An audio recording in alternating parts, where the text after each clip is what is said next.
Yo, what's up mga classmate? Welcome back here sa ating YouTube channel at long time no intro. Na-miss ko tong ginagawa ko. Anyway mga classmate, dito sa video na to ituturo natin kung paano magiging 0% yung tax mo sa US views na ma-generate mo. At ituturo din natin yung tamang pag-submit or tamang pag-fill up sa pag-submit ng US tax form. Whether renewal ka man or first time mo palang magsasubmit ng US tax form.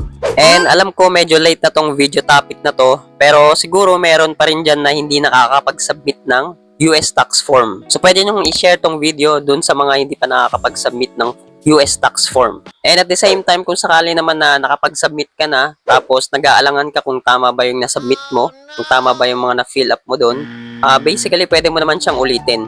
So yun na nga, kung sakaling may mali nga dun previously sa pag-submit mo ng tax, sundan mo lang din yung tutorial na ginawa ko kung paano mag-resubmit ulit. And syempre, don't forget to like this video. I-share mo na rin tong video dun sa mga hindi pa nakapag-submit, nakakakilala mong small YouTuber or even big YouTuber. At kung hindi ka pa nakasubscribe, i-subscribe mo na yan. At i-hit mo na rin yung notification bell icon para lagi kang notified sa mga latest tutorial natin. Dahil magiging active na ulit tayo sa pag-create ng mga tutorial. Susundan mo lang yung guide na ituturo ko maya-maya. Video tutorial, pasok!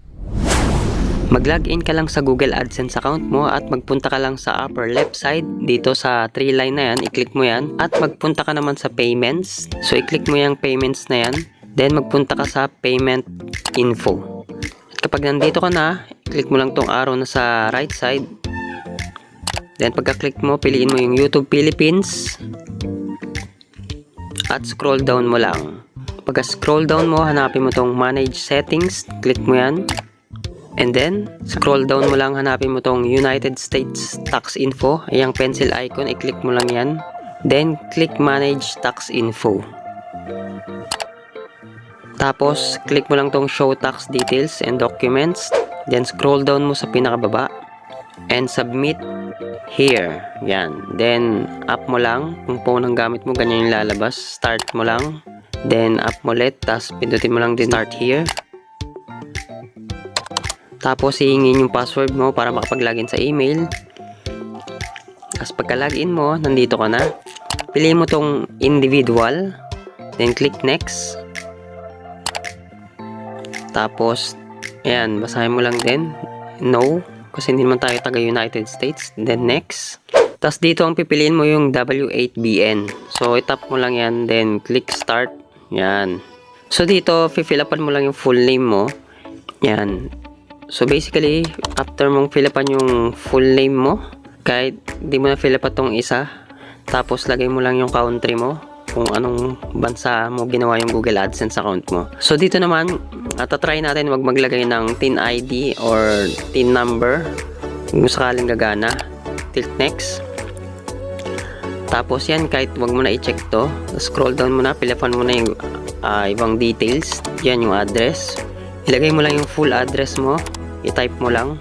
And then, yun, zip code. Kung hindi mo alam yung zip code, i-search mo lang sa Google. Tapos yung province. Yan. Manila ka ba ano? Tapos i-check mo lang. And then, click next.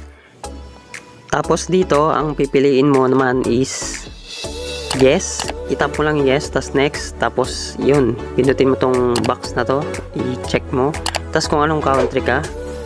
So, in this case, Philippines tayo. Kung Germany ka, piliin mo Germany. O kung anong bansa ka man. Tapos, scroll down mo. So, dito, hindi gumana yung... Hindi tayo makapag-proceed kapag hindi pala tayo makapaglagay ng TIN number. So, yan o. So, back muna tayo. Balikan natin yan mamaya. I-fill out pala muna natin yung foreign TIN. Kailangan pala talaga maglagay ng TIN number. So, I suggest kung wala ka pang TIN number, kumuha ka muna sa BIR ng tax ID mo para mapaglagay ka dito ng TIN number. So, may TIN number yun sa ID. So, ilagay lang muna natin yung TIN number natin dito. So, yan. Okay na siya. So, click next. Balik na tayo dun sa last na pinilapan natin. So, basically, napilapan na natin yan. Click next lang. Dun sa pinaka-last na pinilapan natin.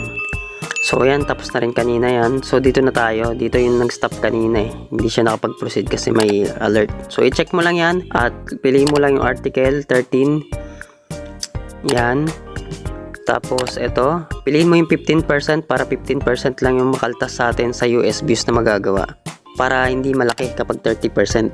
So after nun, i-check mo lang to. Then basahin mo kung gusto mong basahin. Tapos click next, yung box. Tapos article 8. Then 0% yung piliin mo para 0% lang yung makaltas. Then check mo yung other box na yan nasa baba. Then check ulit.